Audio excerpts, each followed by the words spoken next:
الحمد لله نحمده ونستعينه ونستغفره ونؤمن به ونتوكل عليه ونعوذ بالله من شرور أنفسنا ومن سيئات أعمالنا من يهد الله فلا مضل له ومن يضلل الله فلا هادي له ونشهد أن لا إله إلا الله وحده لا شريك له ونشهد أن سيدنا مولانا محمد عبده ورسوله أما بعد.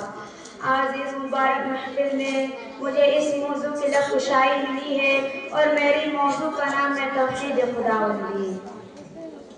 کیا در ہے جو ساری خدائی بھی مخالف، کیا در ہے جو ساری خدائی بھی مخالف، کافی ہے اگر ایک خدا میرے لیے ہے، کافی ہے اگر ایک خدا میرے لیے ہے. توحید تو یہ ہے کہ خدا حشر میں کہہ دے یہ بندہ دو عالم سے خفا ہے میرے لیے، یہ بندہ دو عالم سے خفا ہے میرے لیے.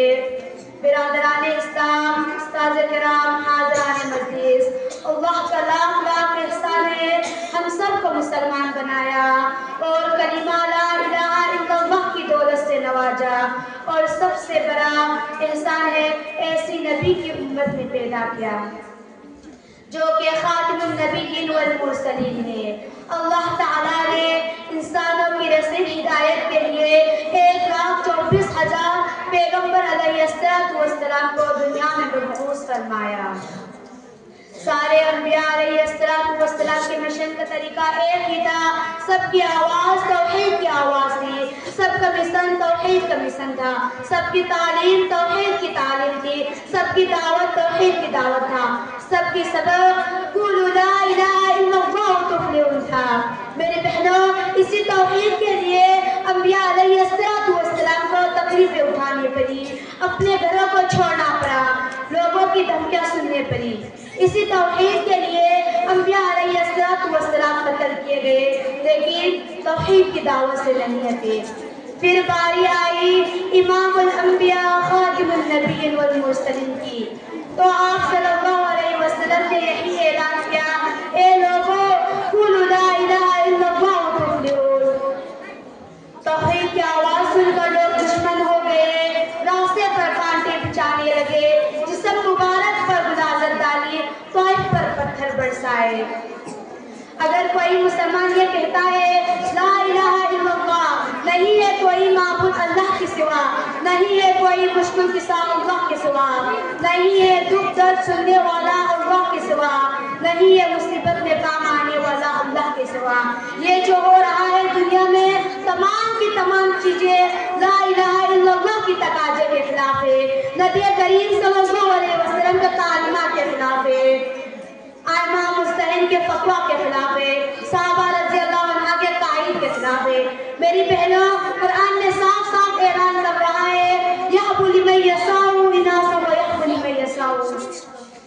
اللہ جس سے چاہتا ہے لڑکی دیتا ہے اور جس سے چاہتا ہے لڑکا دیتا ہے. پوری دھرتی، زمین اور آسمان کے اندر کسی کی اختیار نہیں.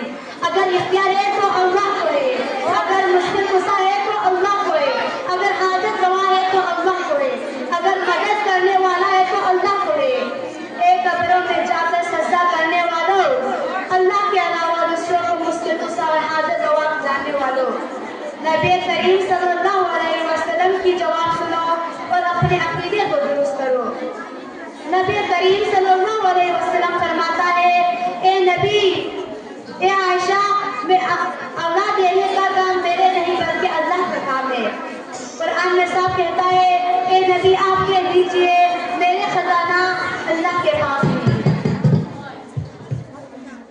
ایک قبروں میں جا کر سجدہ کرنے والوں، اللہ کے علاوہ دوسروں کو سجدہ نہ کرو. میری بہنوں، قبروں میں جا کر سجدہ کرنا اور قبروں میں جا کر سجدہ کرنا یہودیوں اور نصرانیوں کا کام تھا. کل یہ مشرکوں کا کام تھا، آج بھی مشرکوں کا کام ہے. نبی کریم صلی اللہ علیہ وسلم ایسے لوگوں پر لعنت بھیجتی ہے. اسلامی دوستوں اور دین کی بہنوں، اگر اس کے باوجود بھی اگر کوئی شرک کرتا ہے تو لا الہ الا اللہ کے تقاضے کو پوری نہیں کرتا. لا الہ الا اللہ کی تقاضے کو پوری کرنے اور کامل مکمل بننے کے لیے ہمیں چاہیے کہ توحید کو سینے سے لگائے، اللہ کے علاوہ دوسروں کو سجدہ نہ کرے، اللہ کے علاوہ دوسروں